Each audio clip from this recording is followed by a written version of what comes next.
Very good afternoon and welcome. आप देखते हैं आज का बाजार जागरण बिजनेस के डिजिटल प्लेटफॉर्म पे। और अगर हम बाजारों को देखें तो आज एक बार फिर दूसरा दिन लगातार जहां हम रिकवरी देख रहे हैं। कल एक अच्छी बढ़त के साथ बाजार बंद हुए थे।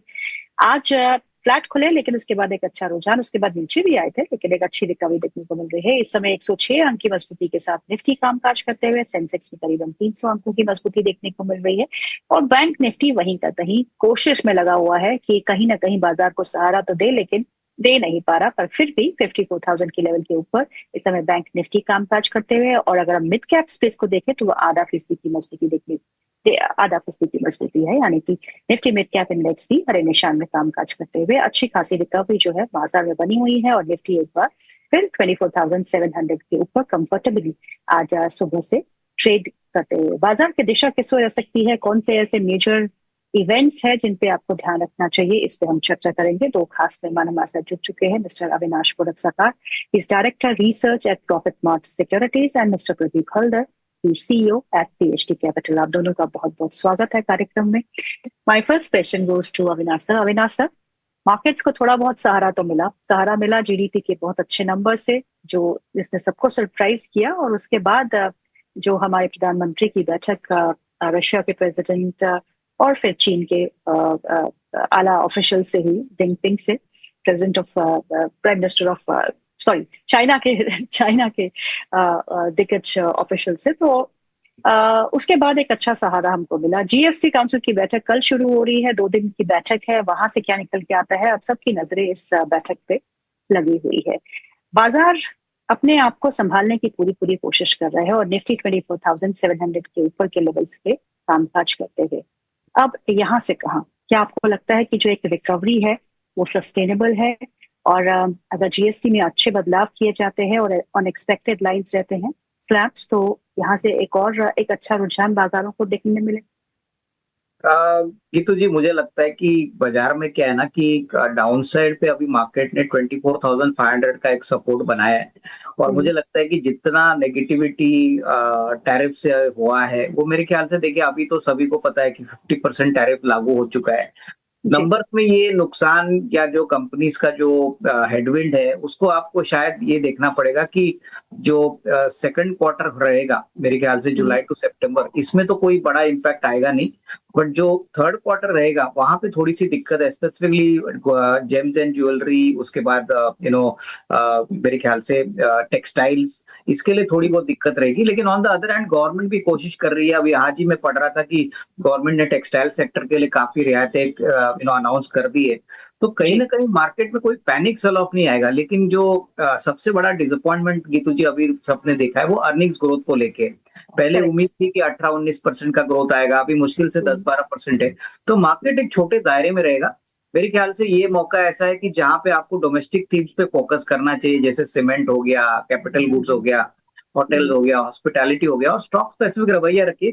थोड़ा सा अभी आपको ज्यादा टाइम स्टॉक्स में स्पेंड करने की जरूरत लगेगी, क्योंकि रनअवे रैली नहीं आएगी।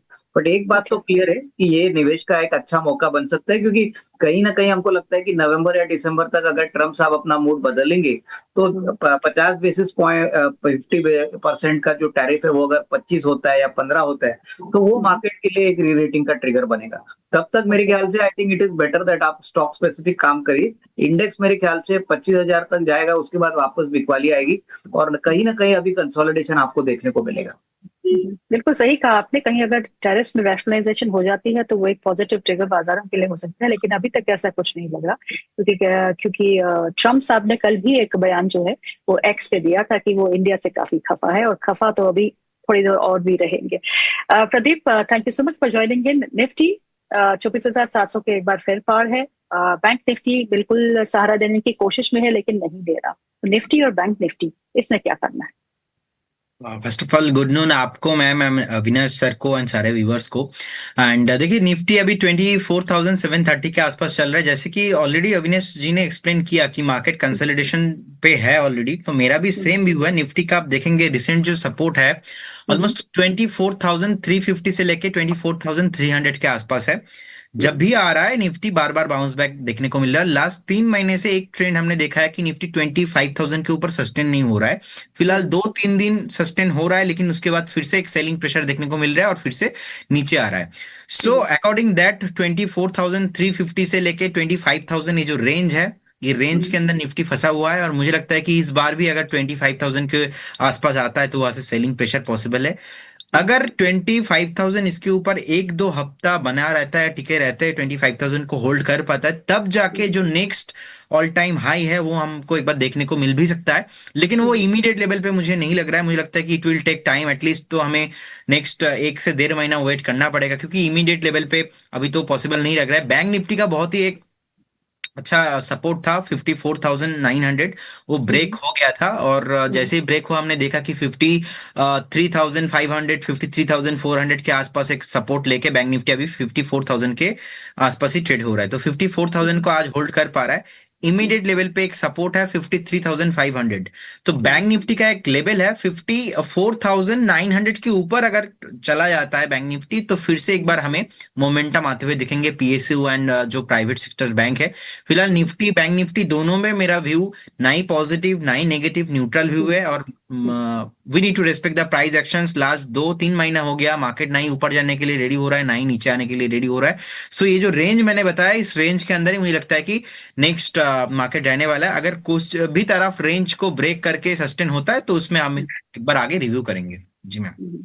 आज जिस स्टॉक ने सहारा दिया हुआ है निफ्टी को वो है रिलायंस इंडस्ट्रीज। एजीएम के बाद थोड़ा फिसला था, थोड़ी दिक्कत में था।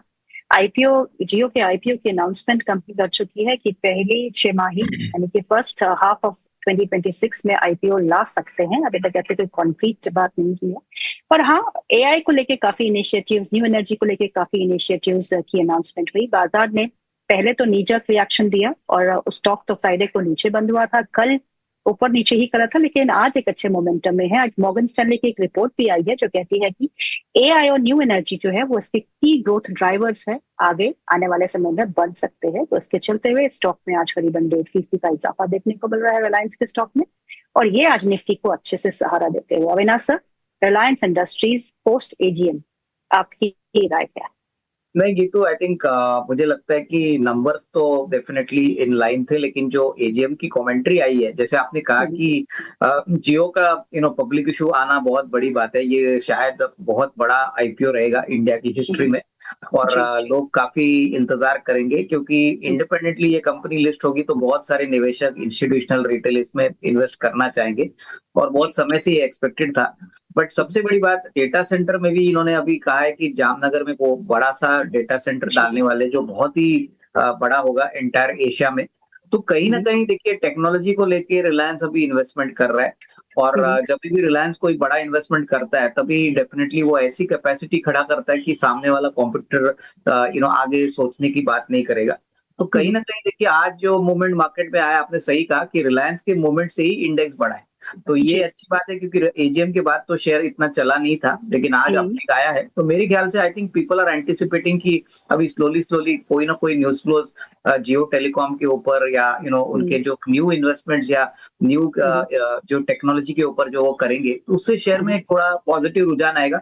नंबर्स तो मेरे ख्याल से इतना कोई इफेक्ट नहीं होंगे, क्योंकि मुझे लग रहा है कि क्रूड के प्राइसेस अभी भी स्टेबल है, तो इनके जो ग्रॉस रिफाइनिंग मार्जिन रहेंगे जो ट्रेडिशनल बिजनेस के, वो काफी स्टेबल टू इंप्रूव होने की गुंजाइश है। तो मेरे ख्याल से जिनको लंबी अवधि के लिए शेयर खरीदना है, हो सके तो आप एक एसआईपी कर सकते हो, क्योंकि मुझे लग रहा है कहीं ना कहीं अभी आपका ये बेस बन रहा है रिलायंस के शेयर के लिए, और आने वाले 12 से 15 महीने में एक अच्छा रिस्क रिवॉर्ड बन सकता है। चलिए कुछ बजिंग स्टॉक्स की बात करते हैं हम प्रदीप के साथ। एक है मोबिक्विक सिस्टम्स को देखिएगा, स्टॉक 13% ऊपर है। अपोलो माइक्रो सिस्टम्स, इस स्टॉक को भी देखिएगा 9% ऊपर है। अपोलो माइक्रो सिस्टम्स एक महीने में 65% ऊपर, 65% एक महीने में। आई मीन स्टॉक स्पेसिफिक अगर हम बात करें तो कुछ स्टॉक्स तो बहुत ही अच्छा काम प्रदर्शन दिखा रहे हैं। दोनों ही स्टॉक्स पे आपकी रणनीति क्या होगी? ओला इलेक्ट्रिक के बारे में भी जानना चाहूंगी। आज खुलते ही 65 का लेवल भी क्रॉस किया था, वहां से थोड़ी बहुत मुनाफा वसूली देखने को मिली, और 62-63 लेवल्स के आसपास इस समय कामकाज करते। मैम देखिए, दोनों डिस्क्लेमर देना चाहूंगा, दोनों स्टॉक्स पे ही मैंने ही कॉल दिया है आज से एक दिन पहले, 2 दिन पहले, और आज तो सुबह भी मैंने डिस्कशन किया है अपोलो माइक्रो में। So basically one MobiKwik system को लेके मेरा टारगेट था 270 तो आज अचीव हो चुका है, और आज मैंने इसको रिवाइज करके 285 के आसपास टारगेट दिया है। और आई थिंक इन्होंने क्वेश्चन किया है, तीनों स्टॉक पे मैंने व्यू दिया है, तो तीनों स्टॉक ही आई थिंक इसीलिए पूछ रहे हैं। तो अभी वन मूवी को एक सिस्टम आप देखेंगे बहुत ही इंटरेस्टिंग यहाँ पे क्या हुआ। अब स्विगी के साथ देखिए, स्विगी लोगों को पसंद नहीं आ रहा था, लेकिन स्विगी ने जैसे एक बेस बना के ऊपर आया, सेम पैटर्न, सिमिलर पैटर्न मुझे वन मूवी क्विक के साथ भी लग रहा है।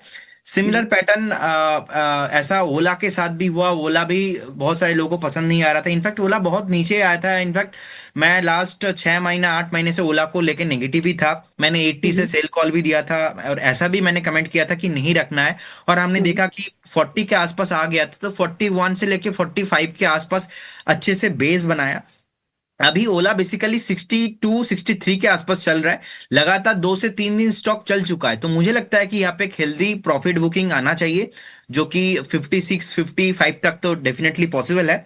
बाकी शॉर्ट टाइम में मुझे लगता है कि जो एक ओला के साथ ट्रेंड हो रहा था कि लगातार लोअर लो लगा के नीचे आ रहा था, वो जो है ना वो शिफ्ट हो चुका है कहीं ना कहीं। एक बार फंडामेंटल का जो नेक्स्ट क्वार्टर का रिजल्ट है, मैं उसके लिए वेट करने वाला हूँ। तो मुझे लगता है कि जिनके पास है, आप करेंट जोन से प्रॉफिट बुकिंग भी करके जा सकते हो, लेकिन टेक्निकल के आधार पे मुझे लगता है कि 68 70 का टारगेट आना चाहिए। आप होल्ड पे रखिए, लेकिन जिस तरीके से लास्ट 2 से 3 दिन स्टॉक भागा है, तो अगर प्रॉफिट बुकिंग आता है तो उस केस में 56 55 तक एक बार हेल्दी करेक्शन आ सकता है। तो अभी के लिए एक स्टॉप लॉस मेंटेन कीजिए 52.50। वन मूवी क्विक सिस्टम में मैं अभी भी बुलिश हूँ, मुझे लगता है कि 285 का टारगेट आना चाहिए। जिनका वही पोजीशन आपने लिया है, तो एक बार स्टॉप लॉस मेंटेन कीजिए 248 250 के अराउंड एक स्टॉप लॉस मेंटेन कीजिए। एपोलो माइक्रो सिस्टम मैं 216 से रिकमेंड करते आ रहा हूं, और उससे पहले भी मैंने रिकमेंड किया है। रिसेंटली बस 2 हफ्ता हुआ है, मैं 216 से बहुत ही एग्रेसिव हूं। और मुझे लगता है कि स्टॉक आपको 320 325 तक जाते हुए दिखेंगे। लेकिन एपोलो माइक्रो सिस्टम में भी सेम भी हुआ है, आज भी 10% भागा है। तो यहाँ जी से फ्रेश बाई करना बहुत रिस्की होता है। एक बार प्रॉफिट बुकिंग आता है, उस प्रॉफिट बुकिंग में अगर आप बाई करते हो तो बहुत आपके लिए सेफ्टी हो सकता है। लेकिन जिस तरीके से रैली कंटिन्यू हो रहा है, मुझे लगता है कि जी 320 325 इज कमिंग सून। बिल्कुल। और डे हाई पे इस समय अपोलो माइक्रो 293 के लेवल्स पे इस समय कामकाज कर रहा है। आज सेबीकॉन इंडिया 2025 कॉन्फ्रेंस जो है वो शुरू हो चुकी है, और वहां हमारे प्रधानमंत्री श्री नरेंद्र मोदी जी ने ये कहा है कि oil was black gold but chips are digital gold. और आज ही 32 बिट माइक्रो प्रोसेसर विक्रम जो इंडिजिनियसली बना हुआ सेमीकंडक्टर है, उसको आज वहां पे पेश किया गया, वहां पे रखा गया। So this is a very good and positive news for the semiconductor space, और भारत जो इसमें अपनी पकड़ जो है मजबूत करने जा रहा है। तो अविनाश सर, सेमीकंडक्टर से जुड़ी हुई कंपनियां, इनमें से कोई ऐसे कोई शॉर्टलिस्ट की है आपने जो आपको लगता है कि आने वाले समय में काफी अच्छा प्रदर्शन दिखा सकती है? नहीं, मेरे ख्याल से देखिए, सीजी पावर जो मुरुगप्पा ग्रुप चलाते हैं, वहां पे जी काफी बड़ा इन्वेस्टमेंट सेमीकंडक्टर में उन्होंने किया है। और इनफैक्ट जो हमारे टेलीकॉम और रेलवे मिनिस्टर है अश्विनी जी, उन्होंने इनकी फैसिलिटी भी विजिट की थी। तो बहुत जल्द जी यहाँ से प्रोडक्शन शुरू होगा। तो मेरे ख्याल से लंबी अवधि के लिए सीजी पावर में एक निवेश का विचार हम कर सकते हैं, क्योंकि मुझे लगता है कि देखिए मुरुगप्पा ग्रुप बहुत वेल रिस्पेक्टेड है। करेक्ट। और लंबी अवधि के लिए हमने देखा है कि काफी कंपनीज को तो उन्होंने टर्न अराउंड किया ही है। लेकिन ओवरऑल मुझे लगता है कि ये एक ऐसा शेयर है जो अगले 1.5-2 साल अगर कोई निवेश करता है तो अच्छा खासा कमाई इवन करंट लेवल से भी हो सकता है, क्योंकि ये डेफिनेटली सीरियस कमिटमेंट है प्रोमोटर्स के साइड से। और जी अपॉर्चुनिटी, जैसे आपने भी कहा कि ये जो इवेंट हो रहा है, यहाँ पे मोदी जी ने क्लियरली कहा है कि वो हर तरीके की मदद, इकोनॉमिक और जो फाइनेंस की बेनिफिट है, वो ऐसे प्लेयर्स को देंगे, क्योंकि वो सेमीकंडक्टर की प्रोडक्शन इंडिया में बढ़ाना चाहते हैं। तो I think CG power is possibly one of the best position company. लेकिन नंबर्स यहाँ आने के लिए थोड़ा टाइम लगेगा, बट लंबी अवधि के लिए जरूर मुझे लगता है कि अच्छा रिस्क रिवॉर्ड बन सकता है। अविनाश सर, जीएसटी काउंसिल की बैठक कल शुरू हो रही है, 2 दिन चलेगी, वहां से बहुत उम्मीदें हमने लगा रखी है, आपकी कितनी उम्मीद है? नहीं, देखिए ऑलरेडी काफी बातें जीएसटी पे हो चुकी है। मेरे ख्याल से जो 5% और 18% का जो स्लैब है, वो अगर आता है तो definitely medium to long term में डिमांड बढ़ेगी, इसका मतलब कंजम्पशन भी बढ़ेगा। बट शॉर्ट टर्म में आपको ये भी बात समझनी चाहिए कि जीएसटी का जो कलेक्शन है वो शायद 1-2 क्वार्टर के लिए थोड़ा कम भी हो, क्योंकि ओवरऑल इमीडिएटली जीएसटी कलेक्शन बढ़ेगा रेट कट के बाद, ये कहना जरा मुश्किल है।